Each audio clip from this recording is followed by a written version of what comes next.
सिंह साहब, आपका we support Pushpendra channel पे बहुत बहुत स्वागत है। सिंह साहब, भारत में जो ये अभी कोविड-19 पे वैक्सीन बनाई है भारत ने, ये इसको काफ़ी विश्वसनीय माना जा रहा है। इसका कई देशों से एक्सपोर्ट के ऑर्डर भी आए हैं और हम कर भी रहे हैं। अचानक से इसके प्लांट में आग लगना एक शंका पैदा करता है। क्या इसमें किसी विदेशी ताकत का हाथ है, षड्यंत्र है, क्या है?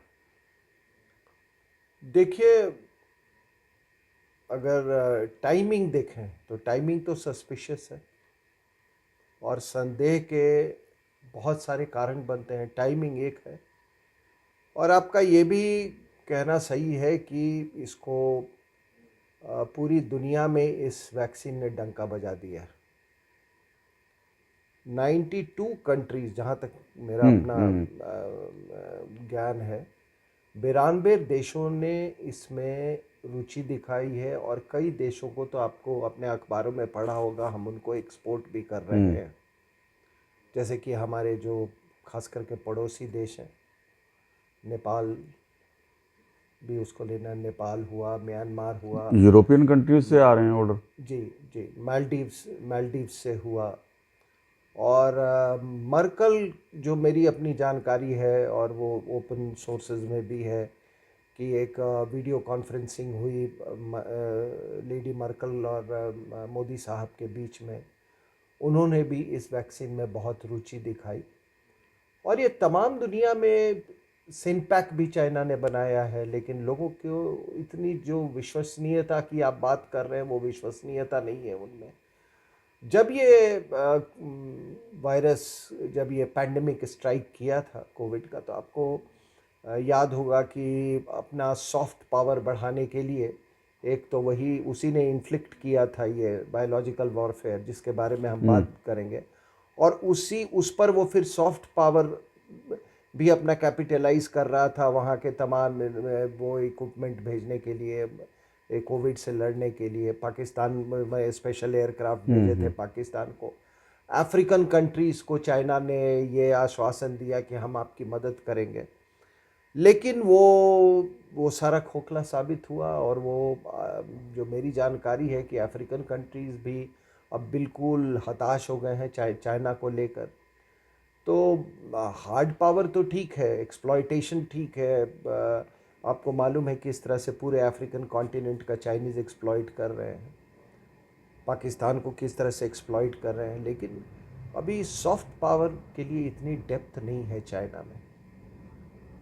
लेकिन जो हमने हिंदुस्तान में जो ये वैक्सीन बनाई, ये हमारे लिए एक बहुत ही गर्व की बात है कि इस देश में ऐसा, मतलब हमारे वैज्ञानिकों ने इस चुनौती का सामना किया और इस चुनौती का हल निकाला है। और ये बड़े दुर्भाग्य की बात है कि हमारे देश के अंदर ही कुछ कई ऐसे लोग हैं, खास करके जो ये कुछ एक्टिविस्ट हैं, जो कि हिंदुस्तान में कोई अच्छी चीज़ हो उसकी निंदा करना, ये मतलब अपना अपना धर्म समझते हैं। वो होता ही है, वो उनको ब्लड नहीं में है, उनके डीएनए ही उनका ऐसा। नहीं, डीएनए इतना भी ख़राब नहीं होना चाहिए, इतना भी ख़राब नहीं होना चाहिए। और एक ही आदमी सभी जगह पर वो एक्टिविस्ट के नाम पे वही आलोचना करता है, एक ही वन सेट ऑफ पीपल। और फिर भी उसको जो मीडिया है, चाहे वो प्रिंट मीडिया हो, ऑडियो विजुअल मीडिया हो, उसको इतना तवज्जो देती है। उससे क्या होता है कि जो नेशन का रिजॉल्व है वो कम हो जाता है। लेकिन इसमें आपने सही का फरमाया कि देखिए, ये जो मैंने प्लांट में आग लगी। विदेशी, ये जो हमारे नेबरहुड में जो हमने वो किया, कहीं पे तो चाइना को इस बात की बहुत तकलीफ है, इस बात की बहुत तकलीफ है। और उसके खुद के वैक्सीन के मैं बताया कि कोई, सभी सिंगापुर कह रहा है कि हम इसको इस्तेमाल नहीं करेंगे सिनपैक को जब तक इसकी पुष्टि नहीं हो जाती है। थाईलैंड ने तो एक तरह से समझिए, उसने भी काफ़ी उसमें अपने शक जाहिर किया है, डाउट किया है उसके एफिकेसी को। तो ये देखिए, पहले से ये बात चल रही थी कि post pandemic, what will be the global order? दुनिया में बदलाव तो होगा, इसमें कोई शक की बात नहीं है। जो इकोनॉमिक्स है, जियो इकोनॉमिक्स है, उसमें बदलाव आए हैं।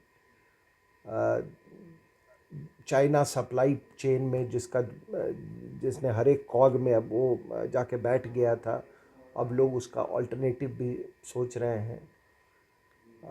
लोगों का ध्यान ये जो नए प्रेसिडेंट हैं जो बिडेन, इन पर भी है कि वो क्या करते हैं, वो किस तरह से डील करते हैं चाइना के प्रति।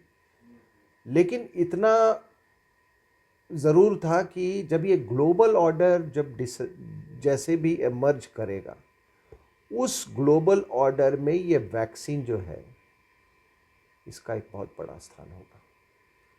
अब जब मैं कह रहा हूँ कि 92 कंट्रीज़ ने इस पे इंटरेस्ट दिखाया और बाकी कंट्रीज़ भी, बांग्लादेश, हमारे सारे नेबर्स, तो इंडिया का स्टेचर ऑटोमेटिकली ऊपर चला जाता बिल्कुल। है। और साइंस एंड टेक्नोलॉजी कोई एक को आप कंपार्टमेंटलाइज करके नहीं देख सकते। अगर कोई देश, अगर वो वैक्सीन बनाने की क्षमता रखता है, तो इसका मतलब उसका साइंटिफिक पूल जो है वो कितना स्ट्रॉन्ग, सही बात। ठीक है। और आप अगर इस तरीके से देखें कि दुनिया में अगर पूरा जो हम कहते हैं ना रिवोल्यूशन मिलिट्री अफेयर्स, आरएमए, आप आरएमए को आप जानते हैं, जब इंटरनल कंबस्टन इंजन बना तो फिर टैंक्स बने, फिर एयरक्राफ्ट बने, फिर उसके बाद ये आपका जब न्यूक्लियर टेस्ट हुआ, ठीक है ना, और जापान के अगेंस्ट ये हुआ, वो एक दूसरा आरएमए था। अब धीरे धीरे आरएमए जो है वो है इसमें अनमैन्ड प्लेटफॉर्म्स का ये हो रहा है। इनफैक्ट आप वो नहीं, इस बार जो ये अज़रबैजान और अर्मीनिया में जो जंग हुई है, उसमें ड्रोन्स ने तो मतलब बहुत डिवास्टेटिंग उनका इफेक्ट था टैंक्स के अगेंस्ट। तो अब जितने विश्लेषक लोग हैं उसको ये देख रहे हैं कि क्या टैंक्स का ज़माना लद गया, क्या ये अनमैन्ड प्लेटफॉर्म्स का ज़माना आ गया। आपने देखा कि वो जनरल सुलेमानी को किस तरीके से ड्रोन के हमले से एलिमिनेट किया गया। तो ये एक हम लोग एक अनमैन्ड प्लेटफॉर्म्स की तरफ जा रहे थे। और फिर ये मिनिएचराइजेशन, आजकल लोग बहुत एक गलती करते हैं कि वो कहेंगे कि अच्छा आप दो जहाज़ के बीच में, मान लीजिए रफ़ाल और JF-17 में वो, हालांकि दोनों में कोई तुलना नहीं होनी चाहिए, तो वो बोलेंगे कि उसका रेंज इतना है, उसका एक्सेलरेशन इतना, उसका फ्यूल कैपेसिटी इतना, उसका ऑर्डिनेंस इतना। ये this is a very poor way of comparison. आज ये है कि जिसके पास इलेक्ट्रॉनिक वॉरफेयर, EW वॉरफेयर की कैपेबिलिटी ज़्यादा है जिस प्लेटफॉर्म पे, उसका सर्वाइवेबिलिटी ज़्यादा है। और ये भी कहा जा रहा है कि भाई अगर आपका एडवर्सरी का जहाज अगर दिख गया आपको, आप ख़त्म हो गए उस समय। तो ये एक रेवोल्यूशन इन मिलिट्री अफेयर्स है। इसी सिलसिले में मुझे लगता है कि ये बायोलॉजिकल वॉरफेयर जो ये चाइना ने किया, ये एक हालांकि ये जैविक युद्ध, तो बायोलॉजिकल वॉरफेयर बहुत पहले से चला रहा है। इसके बारे में, इसके तौर तरीक़ों पे, इसके पोटेंशियल के बारे में काफ़ी किताबें लिखी गई हैं, हमने भी पढ़ा है उसको। और लेकिन इस तरह इसका इस्तेमाल जो हुआ है, तो ये भी एक रेवोल्यूशन इन मिलिट्री अफेयर्स है। तो इस रेवोल्यूशन इन मिलिट्री अफेयर्स को अगर आप फैक्टर करके चलते हैं, तो इसमें तो अगर कोई सबसे उन्नत कंट्री और सबसे कोई काबिल देश साबित हुआ, वो हिंदुस्तान। इसमें कोई शक की बात नहीं है। अब इस क्षमता को डिग्रेड करने के लिए जाहिर सी बात है कि कुछ देश, खास करके चाइना, क्योंकि उसकी चाइना हाँ चाइना उसको डिग्रेड करने के लिए कुछ ना कुछ तो कर ही रहा होगा। तो इस तरह के मतलब यहाँ पे आग लग जाना और ये होना, मतलब देखिए, हर चीज़, मैं वही कहता हूँ, हर चीज़ के लिए वो स्मोकिंग गन का एविडेंस नहीं चाहिए। टाइमिंग बहुत बड़ी चीज़ होती है। अब महाराष्ट्र की सरकार कह रही है कि नहीं नहीं नहीं, प्रोडक्शन वहाँ फैसिलिटी में नहीं हो। प्रोडक्शन फैसिलिटी, वो तो कहने की बात है भाई। जब आग लग जाए तो कुछ देर के लिए जो भी वहाँ पर हाँ, प्रोसेस तो रुकेगा वैज्ञानिक ही, हैं हाँ और जो लोग काम हाँ करते हैं, उनमें थोड़ा सा तो हाँ उनको हाँ वो आ ही जाता है ना, वो डर या भय मैं नहीं कहना चाहूँगा, लेकिन एक कॉशन, जब कॉशन आ जाएगा तो थोड़ा तो स्लो डाउन होगा। हम्म। और महाराष्ट्र सरकार तो कहेगी ही, वो तो सर्टिफिकेट देगी कि कुछ नहीं हुआ, ये इससे हमारा नुकसान नहीं हुआ। दूसरी बात यह है कि हो सकता है इरादा कुछ और ज़्यादा हो, वो मकसद में थोड़े कामयाब हुए हों, पूरी तरह से नहीं कामयाब। लेकिन इसमें कोई शक की बात नहीं है कि just going by the timing, ये एक सबोटाज था, ये एक सबोटाज था, क्योंकि जिस तरीके से इंडिया का जो वर्चस्व जो है ये बढ़ रहा था। एंटी बायोलॉजिकल वॉरफेयर को लेके, वो बढ़ रहा था। तो अगर चाइना का फैक्टर आप कहें तो इसमें कोई शक की बात नहीं है कि ये तो एक बायोलॉजिकल वॉरफेयर था, जो कोविड जो था। बिल्कुल। और आप टारगेटिंग देखिए ना, और फिर आप टारगेटिंग पैटर्न उनका देखिए, टारगेटिंग कैसे हुआ। पहले वो एयरक्राफ्ट कैरियर पे अमेरिका किया के, गया, हाँ वो जी बिल्कुल। रूजवेल्ट जो एयरक्राफ्ट कैरियर था, और ये रीगन, रोनाल्ड रीगन, ये दो एयरक्राफ्ट कैरियर को, ये उसी साउथ चाइना सी के एरिया में सक्रिय थे, उनको टारगेट किया गया। अब इतिहास में आपने पहले कभी सुना है क्या कि कोई प्लेटफॉर्म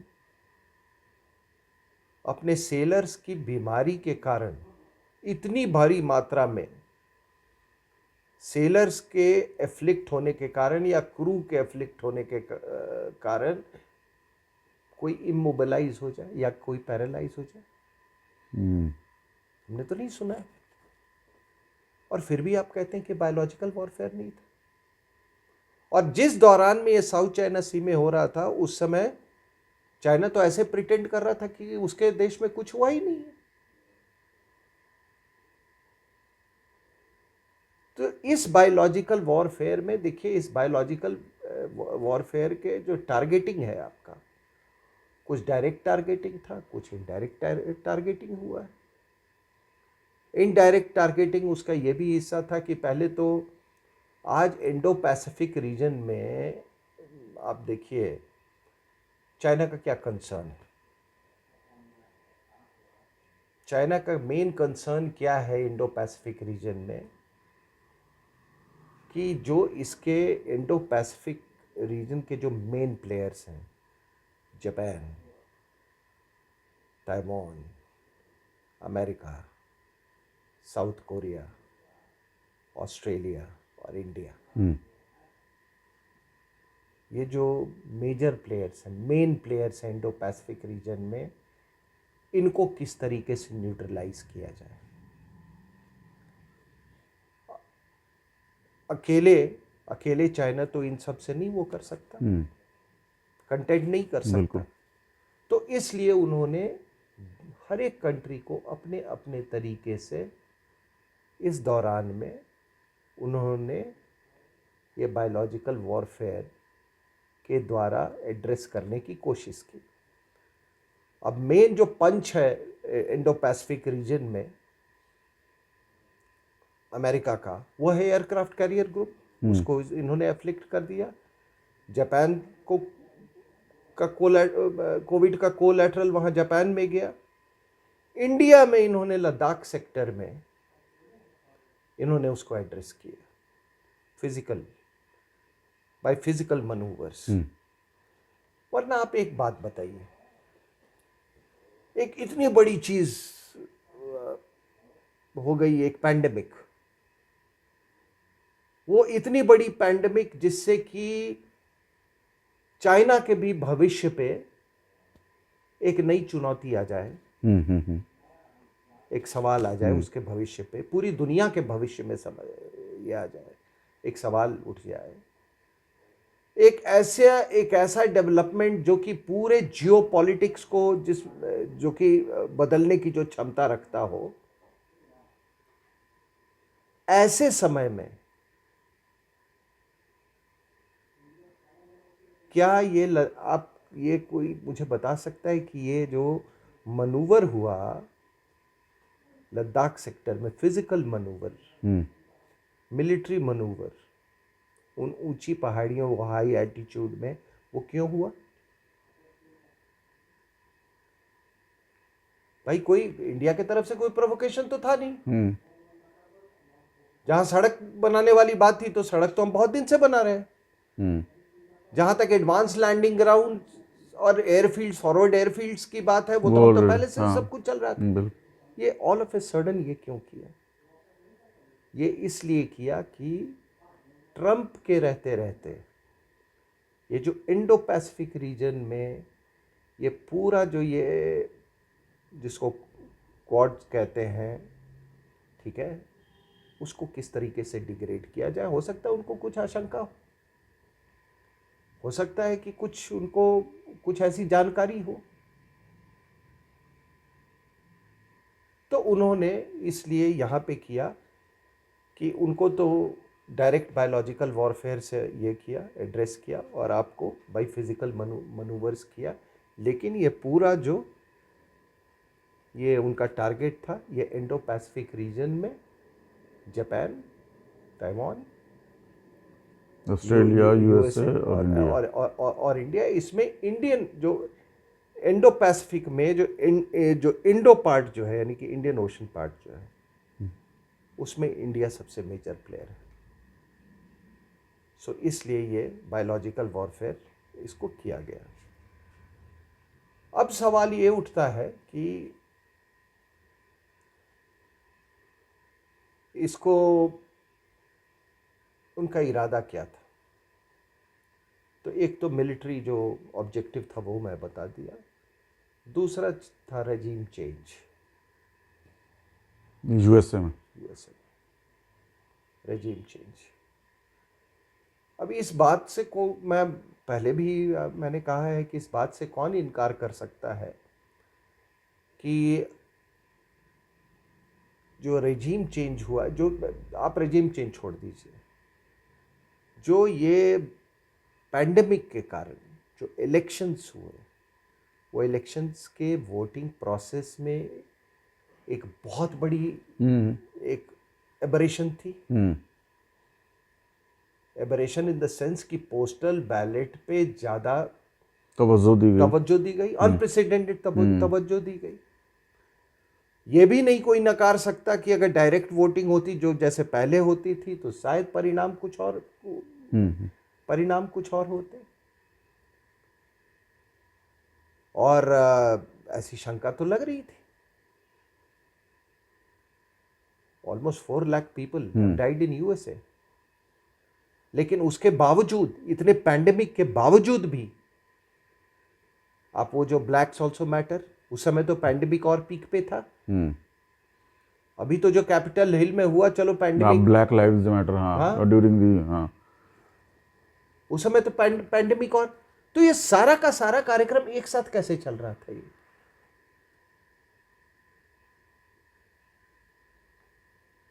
सारा कार्यक्रम एक साथ चल रहा, तो इसीलिए अब रजीम चेंज हो गया। और जो बाकी जो इसका जो कोलैटरल्स था, actually main target was US. जो कोलैटरल्स थे वो बाकी रेस्ट ऑफ द वर्ल्ड था, खास करके यूरोप और हमारे जैसे हमारे नेबरहुड में, हमारे देश में, वो हम लोग कोलैटरल से इफेक्टेड हुए।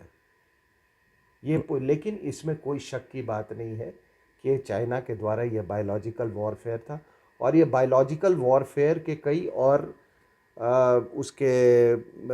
उसके भी अपने कोलैटरल्स थे। फिजिकल मनूवर्स भी किया गया। अरुणाचल में भी कुछ कर रहा है वो। अरुणाचल, फिर से मैं वही बात कहता हूँ कि एक इतनी बड़ी घटना हो जाए, इतनी बड़ी घटना हो जाए और पूरे उसमें पैंडेमिक फैल जाए, और जिसका कि ब्लेम या शक जो है चाइना पे। चाइना एक्विजिशन में चाइना पे लोग लगा रहे थे। ऐसे समय में ये इतनी सारी घटनाएं, वरना अगर पैंडेमिक जैसी चीज है वाकई में, अगर ये एक ऐसा पैंडेमिक होता है जो कि हर देश को इक्वली एफ्लिक्ट करता, या हर देश इससे परेशान होता है इंक्लूडिंग चाइना, तो प्रायोरिटीज आपके अलग होते। फिर होता कि पूरे सभी देश मिलके इसका मुकाबला करते। ना कि वो अपनी फोर्सेस हाँ, मूव कर रहा है। सभी देश उसका मिलके मुकाबला करते, क्योंकि उसके इट नोज नो बाउंड्रीज।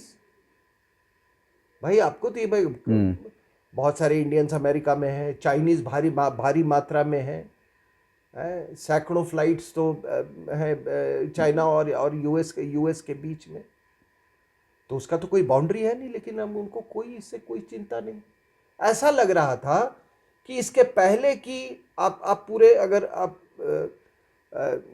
जो इवेंट्स हुए हैं ये पैंडेमिक आउटब्रेक के बाद, उसको आप कॉम्प्रेस करके देखो, आप इस कंक्लूजन में पहुंचोगे कि ऐसा लग रहा था कि जैसे ये बायोलॉजिकल वॉरफेयर का जब तक कहर है, सारे जो आपके इश्यूज हैं उसको आप एड्रेस कर डालो। मैं चीन की बात कर रहा हूँ। शायद यही रीज़न होगा कि ग्लोबल ऑर्डर में अपनी पोजीशन स्ट्रॉन्ग करने के चक्कर में उसने वैक्सीन पहले ही बना रखी हो, बाद में देता, अपने सब कुछ सेटल करने के बाद मामले, और इंडिया ने जैसे बना दी, यहाँ आग लगवा यार दो। एक बात बताओ, पूरी दुनिया परेशान घूम रही है, कहाँ चीन कहाँ अमेरिका, पूरी दुनिया परेशान घूम रही थी, परेशान है। चीन ने कभी कोई परेशानी जाहिर की है? कोई न्यूज़ ही नहीं आती उसकी। हाँ, इस बारे में। हाँ, बगल में जापान परेशान, अमेरिकन परेशान, दो एयरक्राफ्ट कैरियर एफ्लिक्ट हो गए, हिंदुस्तान परेशान, साउथ कोरिया परेशान, सभी परेशान, यूरोप पूरा, पूरा यूरोप परेशान। ब्रिटेन। और चीन का ऐसा भी ये प्रिटेंड कर रहा था कि जैसे कुछ हुआ ही नहीं। और जितने प्रो चाइनीज फोर्सेस हैं उनमें वो भी नहीं परेशान। ये जो आपके जो सो कॉल्ड किसान आंदोलन में जो बैठे हुए हैं, इसमें भी प्रो चाइना एलिमेंट्स बहुत सारे बैठे हुए, इनको भी कोई परेशानी नहीं है। और किसी को परेशानी नहीं है। माननीय न्यायालय को भी कोई परेशानी नहीं है। माननीय जो हमारी पूरी हेल्थ स्वास्थ्य की व्यवस्था जो है, उनको कोई परेशानी नहीं है कि आखिर वहाँ मतलब क्या वो आंदोलन तक पहुँचते पहुँचते सारे वायरस अपने आप मर जाते हैं। हमको और आपको तो पुलिस वाला मास्क ना पहने तो आपको 2,000 रुपये फाइन कर देगा। उनको कोई फाइन करने वाला नहीं है। तो कुछ ये बात समझ में नहीं आती मेरी। और मान लीजिए कि उसमें क्या एक भी कैरियर नहीं है, उसमें एक भी कैरियर नहीं है। इतने सारे ट्रैक्टर्स कहाँ कहाँ से आ रहे हैं, उनमें कोई वायरस का कैरियर नहीं है। So this is selective biological warfare in a selective and targeted way. और मैं तो यूं कहूँगा कि बिडेन साहब और वो जो महिला हैं वाइस प्रेसिडेंट कमला हैरिस, और उनके कई वो सीनेट के कुछ मेंबर्स, कुछ नए एडमिनिस्ट्रेशन के जो मेंबर्स ओथ लेने से पहले, जिसको वो इनाग्रेशन सेरेमनी बोलते हैं, उसके पहले वहाँ कैथेड्रल चर्च में गए। वो बड़ा पुराना चर्च है कैपिटल हिल में, 1840 का बना हुआ वो चर्च है। वहाँ पे गए, दुआएं मांगी, थैंक किया होगा ईश्वर को, करना भी चाहिए। लेकिन मुझे लगता है कि बिडेन को और उनकी पूरी टीम को चर्च में के अलावा उनको चाइना को भी थैंक्स बोलना चाहिए।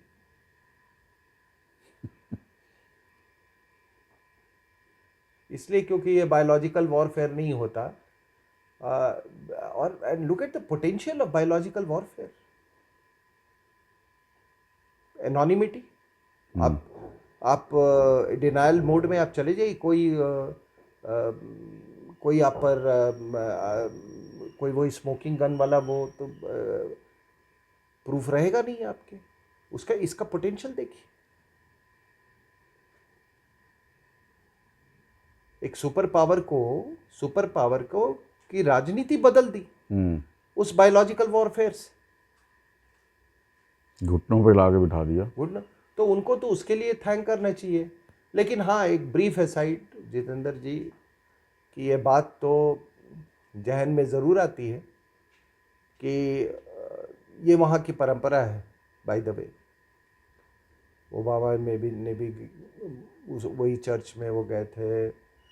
तमाम ये जितने प्रेसिडेंट वहाँ पे हुए हैं, जॉर्ज बुश, रोनाल्ड रीगन, सभी वो यही परंपरा अपने आप को क्रिश्चियन कंट्री कहते हैं ना। हाँ। सो देयर उनको दे आर वेरी क्लियर कि वो एक क्रिश्चियन कंट्री है। They are very clear. हमारे यहाँ मंदिर चले गए थे हाँ, ओथ से पहले।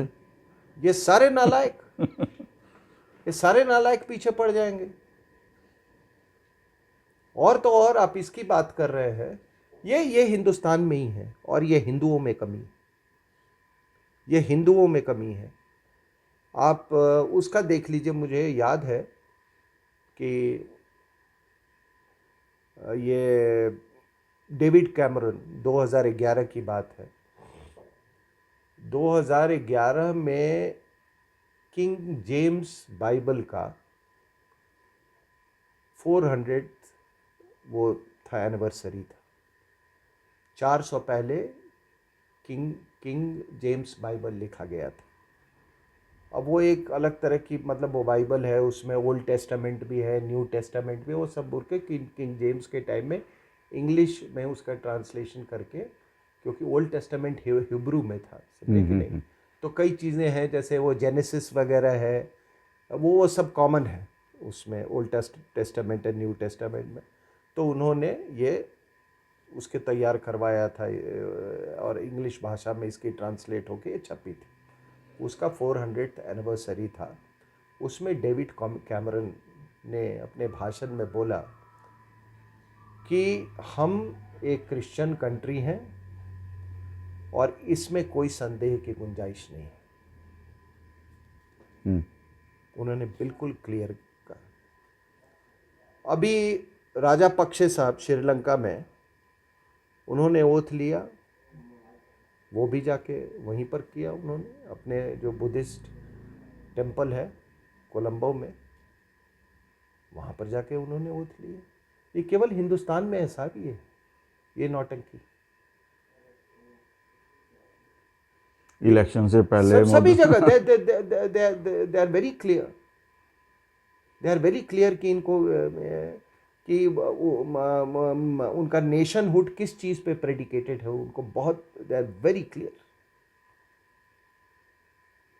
तो ये तो मैं ऐसे ही जब चर्चा हुई तो मैं इसके बारे में, लेकिन हाँ, इतना जरूर कहूँगा कि जीसस को थैंक करने से ज़्यादा बिडेन और कमला हैरिस को, चाइना को थैंक्स करना चाहिए।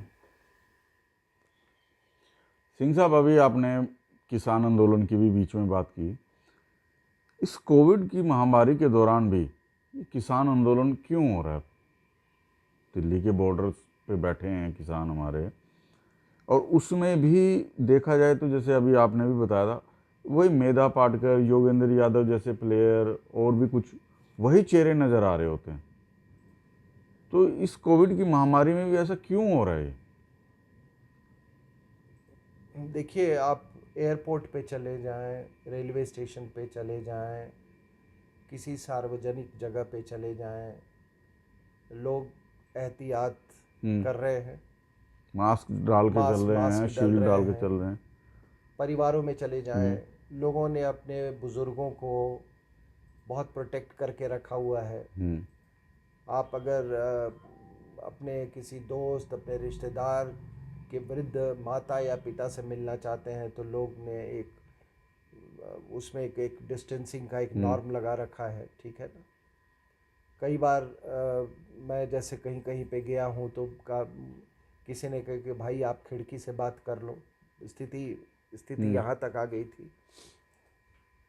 आपने एयरपोर्ट पे अगर थोड़ा सा नाक के नीचे आपने किया तो आपके साथ जो सह यात्री है वही आपको टोक देगा कि भाई आप अपना मास्क ऊपर कीजिए। बच्चों को लोग खास करके प्रोटेक्ट कर रहे हैं। स्कूल बंद हैं, अभी तक नहीं बोले। हाँ। कॉलेज बंद हैं, बच्चे खेलने नहीं जा रहे हैं। एक उस खेलने की उम्र में कोविड ने ऐसा प्रहार किया कि उनका खेल कूद भी छूट गया, ठीक है। ऑनलाइन क्लासेस चल रहे हैं। जो व्यापार है उसके तौर तरीके में फ़र्क आया है, पूरी दुनिया में तौर तरीके में फ़र्क आया है। लेकिन ये जो किसान, जिसको ये किसान आंदोलन ये कह रहे हैं, जहाँ पे छटे हुए बदमाश बैठे हुए हैं, और ये कोई कहते हैं आपने जी हमको खालिस्तानी बोला। बे क्या बोले तुमको? तुम खालिस्तानी हो? क्या कहे तुमको? Seek for justice. आपको मालूम है अभी उन्होंने धमकी दिया कि 26 जनवरी के दिन दिल्ली का पूरा बिजली काट दो। तुम खालिस्तानी हो? तुम एंटी नेशनल हो? वरना अगर तुम एंटी नेशनल नहीं होते, चलो मैं मान लिया आप खालिस्तानी नहीं हो, तो आप जैसे ही वो शर्जिल इमाम की रिहाई की बात होती है, आप उसको कान पकड़ के आप उसको नीचे उतारते। जितने शाहीन बाग वाले लोग थे उसको उतारते। और ये जो अपने पंजाब के जो जो कहते हैं कि हम खालिस्तानी नहीं है, तो तुम योगेंद्र यादव को क्यों बिठा रखा है तुमने? योगेंद्र यादव क्या एक मतलब वो क्या है? वो फार्मर भी है, सेफोलॉजिस्ट भी है, वो ये भी है, वो लेफ्टिस्ट, वो है क्या? लेकिन हाँ, इतना ज़रूर है कि जहाँ भी भारत के अनहित की बात होती हो वहाँ योगेंद्र यादव, वहाँ ये योगेंद्र यादव, ये एक तो औरतों की तरह बात करता है ये, ठीक है ना। वहाँ पर ये आदमी, मतलब इसकी आवाज़ देखना, वो कैसे ऐसे लोगों में क्रिमिनैलिटी बहुत ज़्यादा होती है। ये मैं आपको क्रिमिनल साइकोलॉजी की मैं बात कर रहा हूँ, ये हर जगह पे है ये। तो उसको क्यों तुमने बिठा रखा? और फिर कहते हो हमको खालिस्तानी क्यों बोलते हो, हमको देशद्रोही क्यों बोलते हो, हमको ये अरुंधति, अरुंधति रॉय, उसका क्या मतलब? वही कह रहे हैं, यही लोग सभी जगह रहेंगे। यही लोग अर्बन नक्सल्स के साथ हैं, यही लोग जाके के अरविंद केजरीवाल के साथ बैठ जाएंगे, यही लोग शाहीन बाग में चले जाएंगे। अगर कोई ये कहता है कि ये खालिस्तानी नहीं है और ये देशद्रोही नहीं है, वो व्यक्ति देश के साथ पाप कर रहा हूं। मैं इस गेम में नहीं हूं लोगों को खुश करने का। तो मैं जो आपको कह रहा था, बात चली थी कोविड से, ये बायोलॉजिकल वॉरफेयर से, कि अब सभी लोग अपने बुजुर्गों को प्रोटेक्ट कर रहे हैं, बच्चों को प्रोटेक्ट कर रहे हैं। सारा जो बिजनेस के तरीका है, जो आम जिंदगी है, वो पूरी उथल पुथल हो गई है। और यहाँ पे कुछ नहीं हुआ, ना इनको बुजुर्गों की चिंता है। बुजुर्ग भी बिठा रखे हाँ, हैं, बुजुर्ग भी बिठा रखे हैं, औरतें भी, बच्चे तक। कोई है, और कह रहे हैं कि शहीद है। यार शहीदी होना, मृत्यु होना दो अलग चीज है। शहीदी होने वाले लोग अपने ही देश के गणतंत्र दिवस को रोकने की बात नहीं करते हैं। हम्म। अब पता नहीं हमारे सनातन धर्म में स्वर्ग नरक का नारा यह है, लेकिन जो ये शाहीन बाग वाले जो बैठाए हुए हैं वो तो कहते हैं ना, वो तो 72 हुरों और उसकी बात करते हैं ना। अब पता नहीं वो अल्लाह भी वो डिसाइड करेगा कि ये शहीद है या ये 10 देशद्रोही हैं। जो शहीद होंगे तो उनको 72 मिलेंगे उनके अनुसार, जिनको ये शाहीन बाग वाले, जो नहीं है उनका उनसे पूछे जाके जो शाहीन बाग वालों से कि उनका क्या होगा। लेकिन ये इतना शहीदी उसमें शहीद वो होगा कि जिस दिन ये ट्रैक्टर निकाले और जो लोग इनको दिल्ली के बॉर्डर पर ही घुस के, और यही होना चाहिए, यही होगा, दिल्ली के बॉर्डर पे घुस के जो इनको रोके इन एंटी नेशनल्स को, वो शहीद, उसको शहीद का दर्जा होना चाहिए, क्योंकि उसने देश की मर्यादा, गणतंत्र दिवस की मर्यादा के लिए अपनी जान कुर्बान कर दी। शहीद वो होगा, शहीद वो नहीं होगा जो कि वो कह रहा है जो टुकड़े टुकड़े गैंग के साथ। आप पूरे टुकड़े टुकड़े गैंग वहां पर हाजिर है और आप करें हम कि हमको खालिस्तानी मत बोलो। और दूसरा, कितने लोग अभी फार्मर एजिटेशन, आप चले जाओ गुजरात में, लोग कॉटन उगाते हैं, मूंगफली की खेती करते हैं, महाराष्ट्र में प्याज की बहुत बहुत बड़ी खेती होती है, कहीं पे शुगर केन का ये होता है। मैं खुद एक फार्मर हूं और मैं हमेशा कहता हूं कि मैं अच्छी खासी मात्रा में मैं सरकारी खजाने में और देश के खजाने में मैं दान देता हूं। अभी मैंने 100 क्विंटल भेजे हैं, सरकार ने सारा एक्सेप्ट कर लिया। ये क्या बात ये लोग कर रहे हैं? ये जो पिज्जा जो खा रहे हैं, ये पिज्जा पे तो कुछ वो ऊपर से वो सब्जी उब्जी लगाते हैं ना, वो सब्जी कौन उगा रहा है? उसको नहीं चाहिए एमएसपी, उसको नहीं चाहिए एमएसपी। आदतें देखो, पिज्जा, फुट मसाजर, ये सब विदेशी आते हैं भाई, क्योंकि वो विदेशी महिला के इशारे पे ये सब हो रहा है।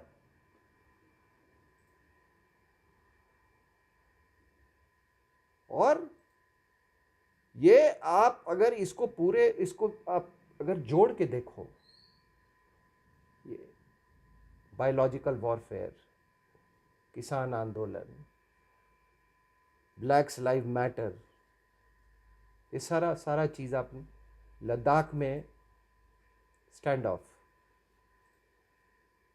सोनिया गांधी का 2008 में एमओयू, उसके बेटे का दोकलम क्राइसिस जाना, 2017 में। हाँ, ठीक है। ये सारी अगर आप चीज़ अगर आप जोड़ के देखो तो आपको तब एहसास हो, मतलब आपको एक कंप्लीट पिक्चर मिल रही है कि ये चाइना फैक्टर जो है हमारे देश में कितना स्ट्रांग हो चुका है, ये कितना स्ट्रांग हो चुका है। देखो, पहले सोवियत यूनियन और चाइना में यही फ़र्क है कि ये वेल्दी हैं, सोवियत यूनियन के पास पैसा नहीं था। ये वेल्दी हैं तो ये जितने ये आपके ये लेफ्ट वाले जो जर्नलिस्ट जो थे, हिस्टोरियन जर्नलिस्ट, अब उनको कौन सस्टेन कर रहा है? कोई टिंट मिंट, मैं हमेशा कहता हूँ ये लोग जो चला रहे हैं, कहाँ से इनको पैसे आ रहे? ये तो ये पूरी लॉबी जो है, तो ये अगर ये कह रहे हैं कि हमको खालिस्तानी मत, और क्या बोले तुमको, क्या बोले? फंडिंग तो हो ही रही है ना कहीं से है? जो हम टेंटों लोग में यार, हमारे जैसे लोग, आपके जैसे लोग, हम छोटी से इंडिया क्रिकेट मैच जीत गया, वो ऐसा लगता है कि मानो कि कितना बड़ा है ये एक नेशनलिस्ट एक अचीवमेंट है। ये कोविड वैक्सीन पूरे दुनिया में उसका डिमांड है, कितनी बड़ी अचीवमेंट।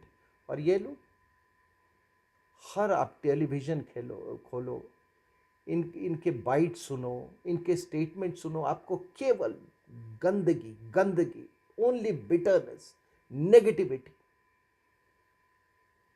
और मैं हमेशा कहता हूँ कि ये जो कुछ घूम रहे हैं यहाँ पे, जो हिंदुस्तान का नहीं होगा वो अपने गुरुओं का भी नहीं हो सकता।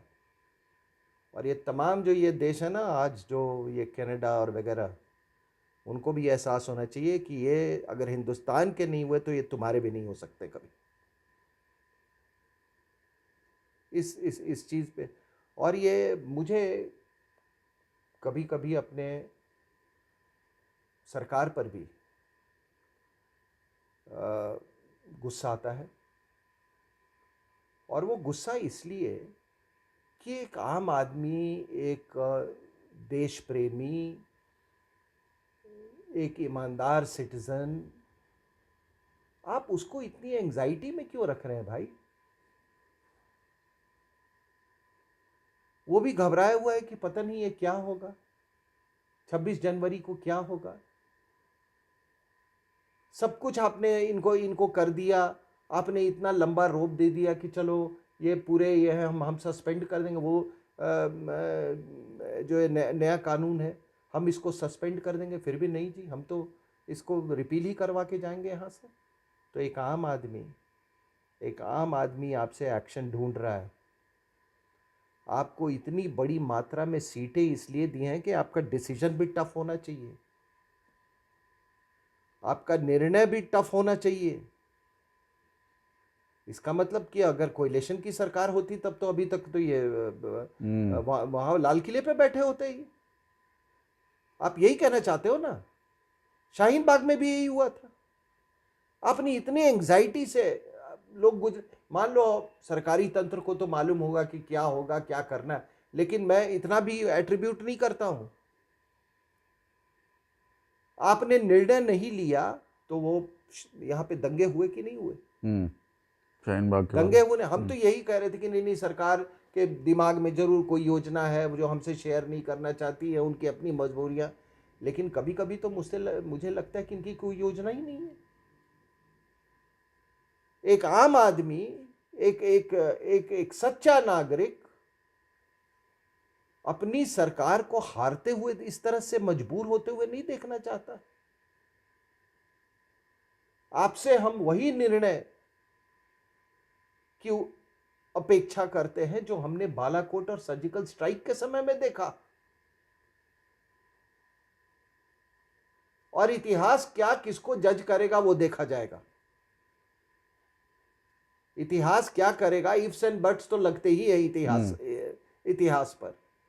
लेकिन आज सबसे बड़ा सवाल यही है कि आपने इतना कोविड कोविड कोविड कोविड, आप भाषण दे रहे हैं, इधर दे रहे हैं, पूरा सेमिनार हो रहा है, सब मास्क पहने हुए हैं, और यहां पे इतनी बड़ी संख्या में लोग बैठे हुए हैं, कोई कोविड नहीं, कोई बुजुर्ग की चिंता नहीं, कोई बच्चों की चिंता नहीं, कोई ये नहीं। और अगर इनके पास कोई कोविड का इलाज हो, कोई ऐसा इनके पास कोई तरीका हो कि इनके प्रेजेंस से ही कोविड जो है वो रिपेल हो जाता है, तो ये वो भी पूछ लो उनसे। सरकार को पूछना चाहिए, सही बात। सरकार पूछ ले।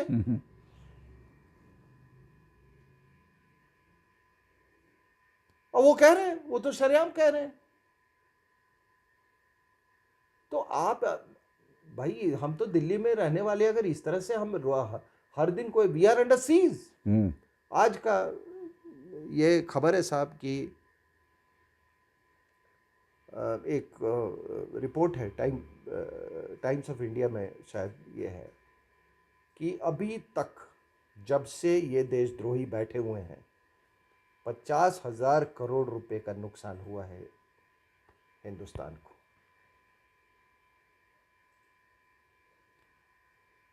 50,000 करोड़ का। अब बताइए किसका पैसा है?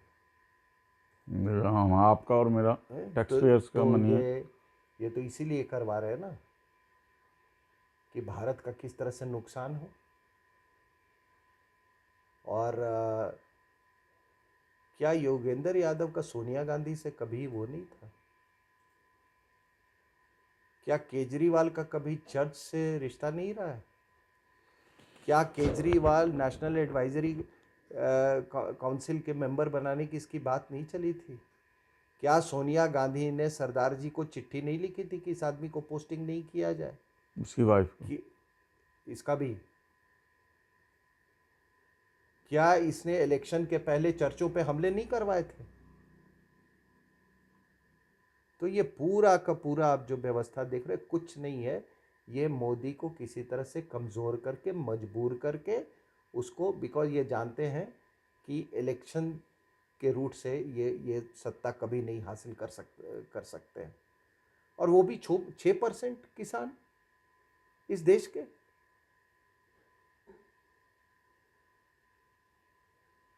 तो ये देखिए, ये सरकार को इस तरह से, the government has no business to put it citizens in so much anxiety, specially जो लोग यहां दिल्ली में रह रहे हैं। क्योंकि देश में आज इतनी बड़ी बड़ी अचीवमेंट हो रही, मैंने बताया क्रिकेट में देखो, इसमें ये अभी ट्रेन्स का one of the biggest achievements, double deckers train चल रहे हैं, फ्रेट कॉरिडोर बना है। आप जाके वो सफाई देख लो आप रेलवे स्टेशन की, आप ट्रेन्स की पंक्चुअलिटी में जो इम्प्रूवमेंट हुआ है वो देखो आप। ओवरऑल सब कुछ अच्छा हो रहा है देश में, और आपको वही चीज़ आपको दर्द दे रहा है। और फिर कहते हो कि हमको एंटी नेशनल्स बोल रहे हो जी। और क्या ये एंटी नेशनल्स नहीं है तो क्या हुआ? जिस शाहबेग सिंह ने 71 की लड़ाई में, जिनको इतनी तारीफ उनका हुआ और उनको अवार्ड मिले, उसी शाहबेग सिंह को हिंदुस्तान की फौज ने खुद मारा। और मारना भी चाहिए था, क्योंकि उसने हरमंदिर साहब को उसने नापाक कर दिया। जिस आदमी ने मोर्चा बनाया गोल्डन टेम्पल के अंदर में, अरे कायर तो अंदर बैठ के लड़ते हैं, तुम तो 1.25 लाख के बराबर हो, बाहर जाके लड़ना चाहिए था। तुमने तो वह पूरे गोल्डन टेम्पल में वो तुमने मोर्चा बनाया और वो बंकर होल्स बनाए, उसमें अपमान किया तुमने, और आज उसी का फोटो लेके आप घूम रहे हो।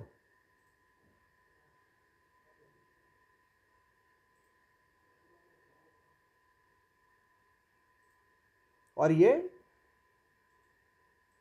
विदेशी महिला जो है साहब, मुझे तो कभी कभी, मैं हमेशा ये कहता हूँ कि कितने लोग आए यहाँ पे, एनी बेसेंट और कितनी सिस्टर निवेदिता, वो लोग भी थे। जिस विदेशी महिला ने वो हमारा वो पूरा वो परमवीर परमवीर चक्र, चक्र। और एक ये महिला है, देख लो, एक ये महिला है।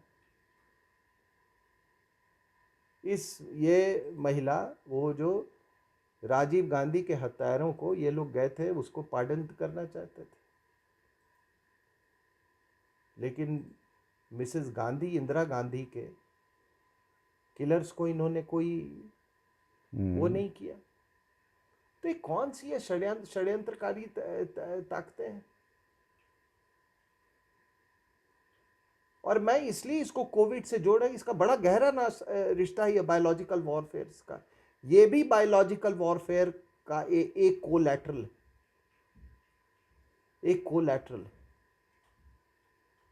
और सरकार को इसके बारे में जवाब देनी चाहिए। और फिर से मैं कह रहा हूं कि अगर हम लोग, हमारे जैसे लोग अगर इस एंजाइटी से सफ़र कर रहे हैं, तो कॉमन मैन का क्या हाल होगा? कॉमन मैन का क्या हाल होगा? और क्या हम इसके हकदार हैं? क्या हम इसके हकदार हैं? आप एक अपराइट और ईमानदार अपराइट और एक ट्रू इंडियन सिटीजन को आप इस तरह से रिवॉर्ड कर रहे हो कि हर 2 दिन के बाद कोई लेफ्टिस्ट, कोई ये वही अरुंधति रॉय वो कश्मीरियों के साथ भी बैठ जाती है जाके, वही लेफ्टिस्ट के साथ भी बैठ जाती है, वही वकील अर्बन नक्सल्स के लिए भी जाके खड़ा हो जाता है, वही खालिस्तानी के लिए खड़ा हो जाता है, वही। और जज साहब लोग पूछते नहीं है कुछ। ये बात, यही बात मैं बार बार दोहराता हूँ। जो इस बंच ऑफ पीपल हैं वही सब। नहीं, मैं ये मानने को तैयार नहीं, बिल्कुल ये मैं मानने को तैयार नहीं हूं कि ये थोड़े से लोग हैं। नहीं, उनके पीछे ताकतें बहुत बड़ी नहीं, बड़ी हैं, नहीं, बट ये बिल्कुल मानने को तैयार नहीं हूं, क्योंकि हम भी, आपको मालूम है कि हम जगह जगह जाते हैं, मैं और पुष्पेंद्र जी, और जो लोग हमसे फ़ोन पे बात करते हैं, कमेंट्स पे बात करते हैं, एक बहुत तूफान नहीं तो हवा तो ज़रूर चली हुई है पंजाब में। ये अगर कोई कहता है वो डायलॉग कि ना handful of people, no sir, I am not going to believe it. ये बहुत दिन से आप कश्मीर में भी आपने यही गलती की थी, थोड़े से लोग, थोड़े से लोग, थोड़े से लोग। अब थोड़े से लोग ने आपके पूरे 500,000 हिंदूज को वहाँ से वो करवा दिया। एक्सोडस हो गया वो उनका। थोड़े से लोग, तो मुझे क्या मतलब है थोड़े से लोग से? अभी भी आप वही गलती कर रहे हो, जबकि हवा का रुख कुछ और बताता है। हमसे भी लोग बात करते हैं कि सर आप इसको एड्रेस कीजिए, और हम लिहाज से नहीं इसको एड्रेस करते थे कि शायद ये हवा का रुख बदल जाएगा, लेकिन नहीं। और जो बाहर में है ये खालिस, मतलब जो सिख भाई लोग यूरोपियन कंट्रीज में 80%, 80 to 90% they are Khalistanis, 80 to 90%। ये मैं ये नहीं बिलीव करता कि ये थोड़े से लोग, ये जब आप कोई कार्रवाई नहीं करना चाहते हो ना, या आप स्केप रूट ढूंढते हो, तब आप ऐसी बातें करते हो कि ये थोड़े से ही लोग। अरे थोड़े से लोग तो मतलब ये थोड़ा थोड़ा करके ये तो वो 1950 में भी ये हुआ था, यही बात हुई थी। तो थोड़े से लोग कभी ख़त्म नहीं हो रहे, थोड़े से लोग। सिंह साहब, पहले भी दिल्ली के सीएम केजरीवाल ने 26 जनवरी को डीरेल करने की कोशिश की। अब जो धमकी दी जा रही है कि दिल्ली की, ये सिख फॉर जस्टिस के द्वारा, कि दिल्ली की बिजली काट दी जाए, आपके विचार में इन समस्याओं का समाधान क्या है? बिल्कुल आपने सही याद दिलाया, 2000 जनवरी 2004 यही वक्त था। हाँ बिल्कुल। 2014 में केजरीवाल ने वो रेल भवन के पास इसने अपना पूरा वो डेरा जमा रखा था। डेरा हाँ, डेरा जमा रखा था, और ऐसा वैसा डेरा नहीं, वो भी मुझे लगता है कि ये बहुत दिन से ऐसी चीज़ों की प्रैक्टिस कर रहे हैं, बहुत दिन से ये प्रैक्टिस कर रहे हैं। उस समय भी आप अगर याद करेंगे तो वहाँ तंबू लगाए गए थे, मैट्रेस आए थे, वहाँ पर पैक्ड खाना आ रहा था, कॉफ़ी पी रहे थे लोग, वो सारा कुछ इंतज़ाम था। और ये बार बार कह रहा था कि ये रिपब्लिक डे परेड नहीं होने देंगे, जगह बदलने की ये बात कर रहा था उस समय भी। बिल्कुल लग रहा है कि जैसे अभी के ये ना, इसका रिहर्सल पहले हुआ था, और उस समय भी हम लोग एंग्जाइटी से गुज़र रहे थे। ये बोल रहा था कि रिपब्लिक डे का क्या मतलब है, ये रिपब्लिक डे ये फार्स है, ये तमाम ऐसी बातें कर रहा था। और तब मुझे ये मालूम है कि प्रणब मुखर्जी ने एक अल्टीमेटम भेजा था सरकार को एज प्रेसिडेंट,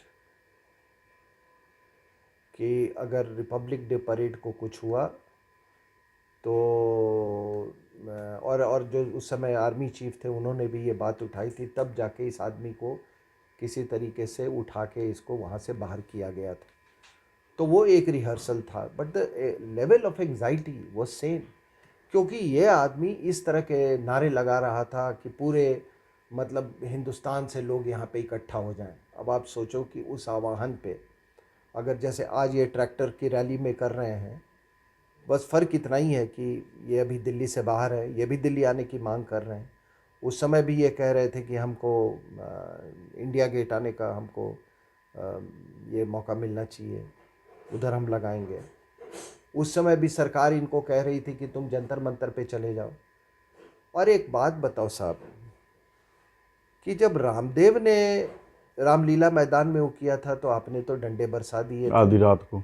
आधी रात को, तो रामलीला मैदान में था, वहां पर क्यों नहीं किया आपने? इसका मतलब कि अगर 2014 और वो बाबा रामदेव वाली देखो, ये विदेशी महिला ये तय करती थी। सरदार जी को तो कुछ मालूम ही नहीं था। सरदार जी को तो कुछ नहीं मालूम था कि हिंदुस्तान चल कैसे रहा है। उनको एक ही चीज़ मालूम था कि इंडो यूएस न्यूक्लियर डील होना है, ठीक है। और सरदार जी की ज़्यादा लॉयल्टी वर्ल्ड बैंक और आईएमएफ से रही है।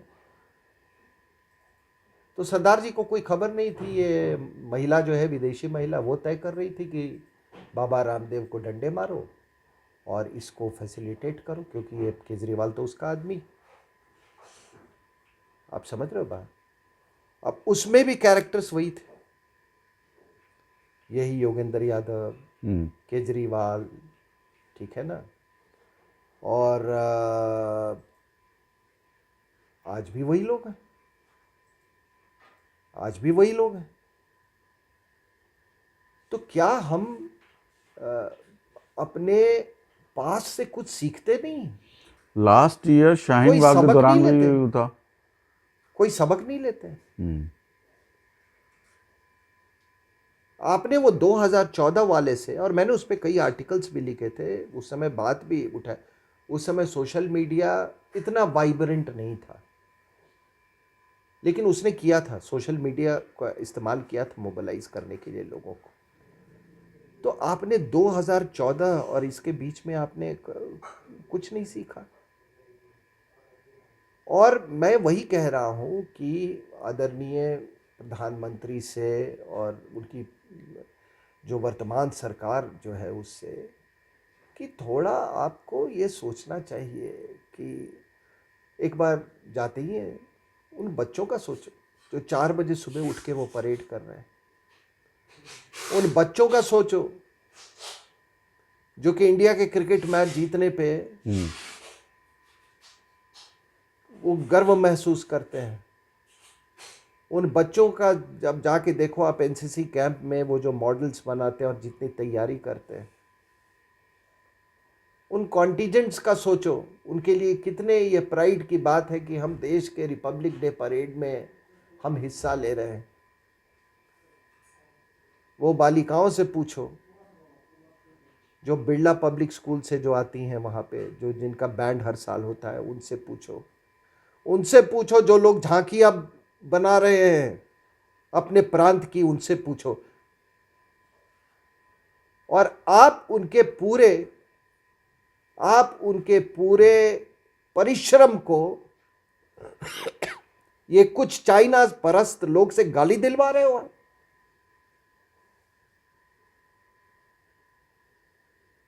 पूरे परिश्रम को आप नकार रहे हो उनको। ये चाइना परस्त लोग, और ये कौन सी वो है भाई? ये कौन सा प्रजातंत्र है? ये कौन सा प्रजातंत्र है?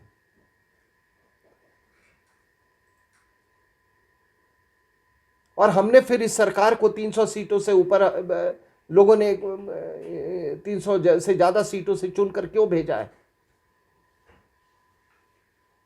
10 साल 15 साल से एक ही बंदा, वो कोई पाकिस्तान परस्त, कोई जिहादी परस्त, कोई चीन परस्त, आप ये कर रहे हैं। अब आपने पूछा कि इसका हल क्या है। देखिए, ये जो कह रहे हैं ना,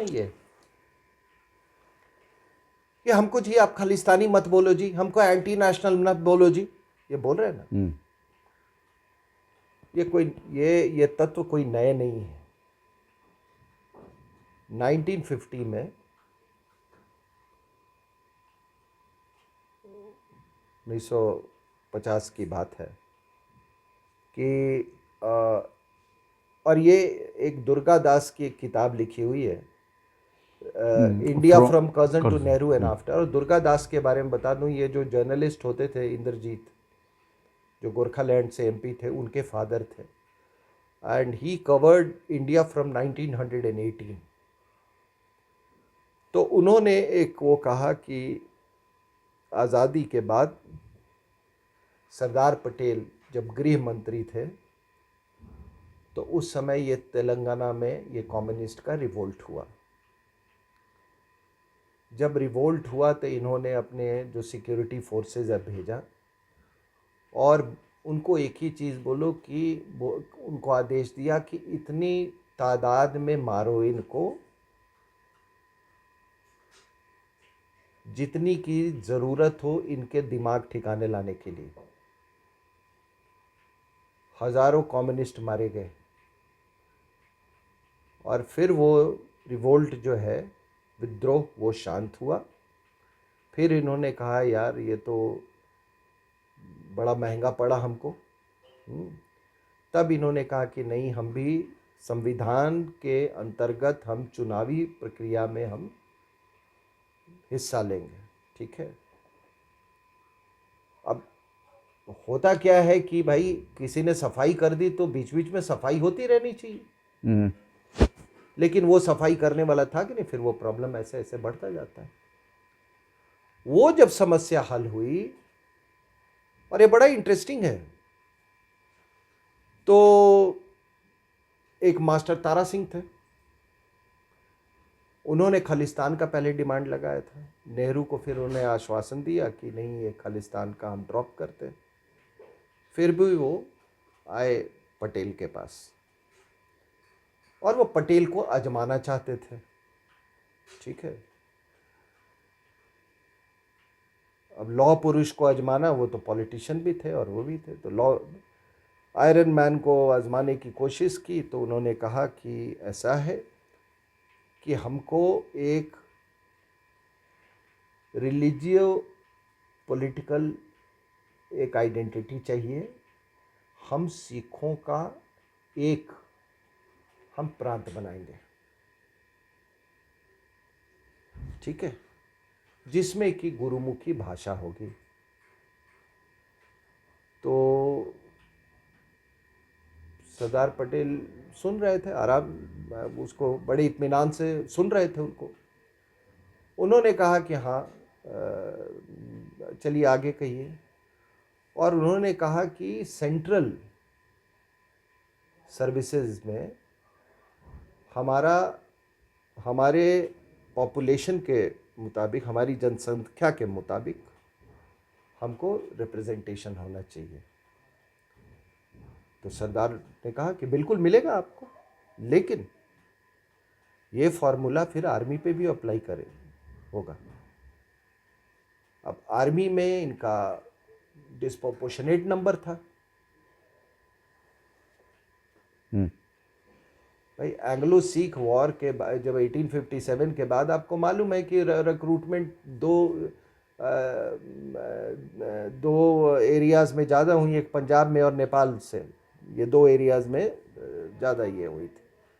तो उन्हें कहा कि ये वहाँ भी लागू होगा।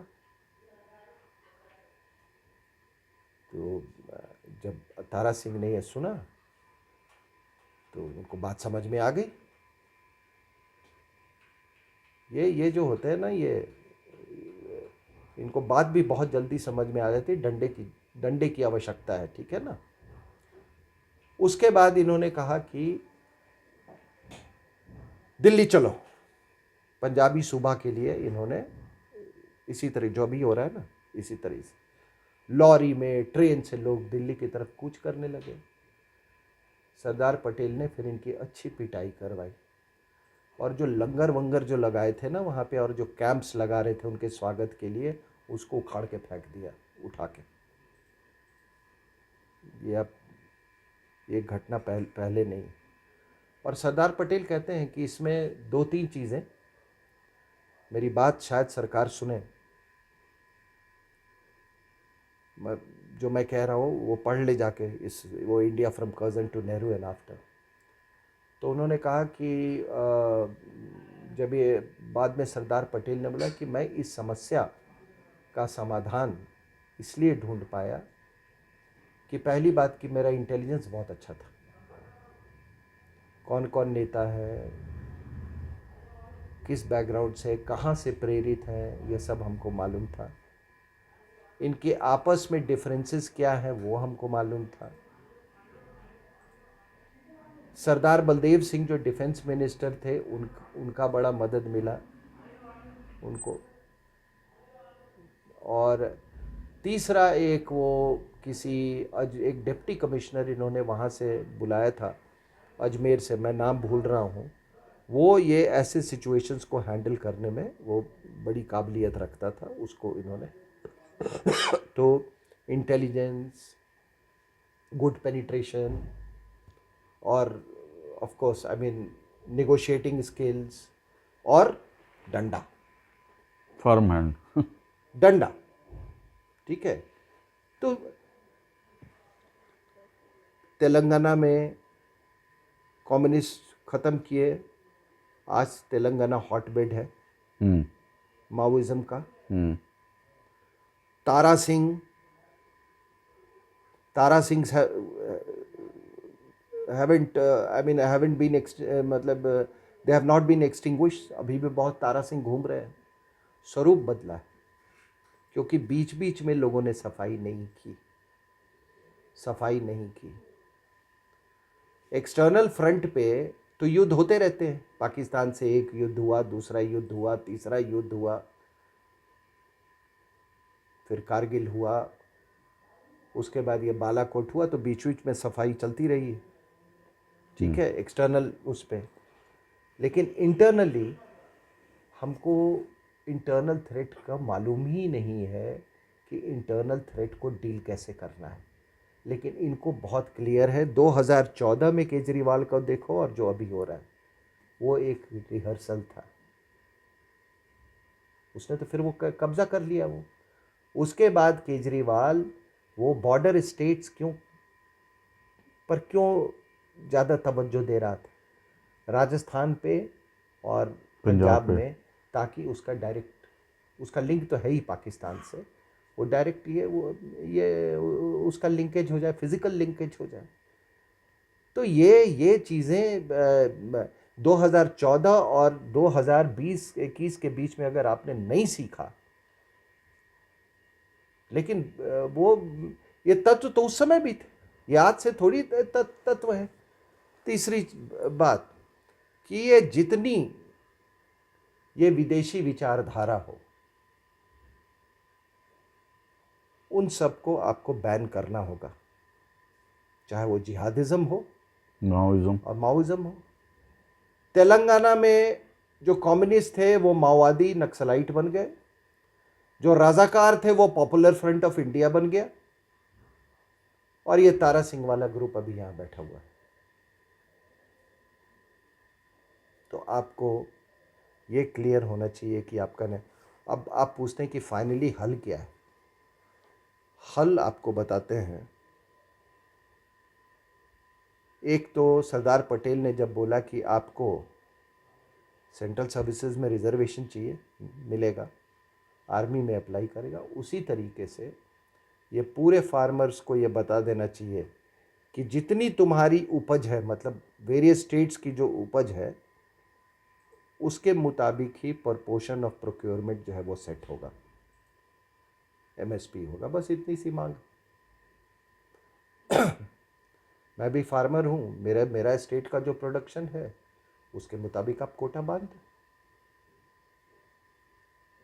इसमें ये तो कह रहे हैं ना कि पूरे किसानों का ये है, ये बात लोग उठाएं। और अगर इस तरह का समाधान नहीं किया सरकार ने, तो पूरे देश में फिर आंदोलन होगा कि आप हमारे प्रोडक्शन के मुताबिक जितनी हमारी उपज है उसके मुताबिक आप हमको एमएसपी का कोटा सेट करो। क्यों हम लोग को नहीं, बिहार, क्योंकि बिहार के लोग ज़्यादा नहीं है कि हम आइसक्रीम बेचने कनाडा नहीं गए, हम तो तुम्हारे यहाँ जाके हमारे लोग नौकरी करते हैं। और आजकल तो पंजाब से हार्वेस्टर लेके मेरे यहाँ पैसे कमाने आते हैं लोग। मैंने खुद अभी एम्प्लॉय किया है इनको पंजाब से। ये जो कह रहे हैं ना कि हमारे यहाँ से जाते हैं ज़रूर, और असली खेती एग्रीकल्चरिस्ट वही लोग हैं। और ये नहीं इनके फसल कटने का टाइम हमारे फसल कटने के टाइम में थोड़ा अंतर हो तो वहाँ काट के फिर यहाँ आते हैं काटने वो। ठीक है, तो असली मेहनत तो करने वाले वो हैं। हम भी उनके यहाँ ये जितने अभी हार्वेस्टर जो है ये काफ़ी मात्रा में पंजाब से आते हैं, हमने भी उनको एम्प्लॉयमेंट दे रखा है, तो उसमें क्या बात है। लेकिन ये हमारी बेसिक यही इसका सल्यूशन है कि जो जिसका जितना प्रोडक्शन हो उसी प्रपोर्शन में एमएसपी का कोटा सेट होना चाहिए।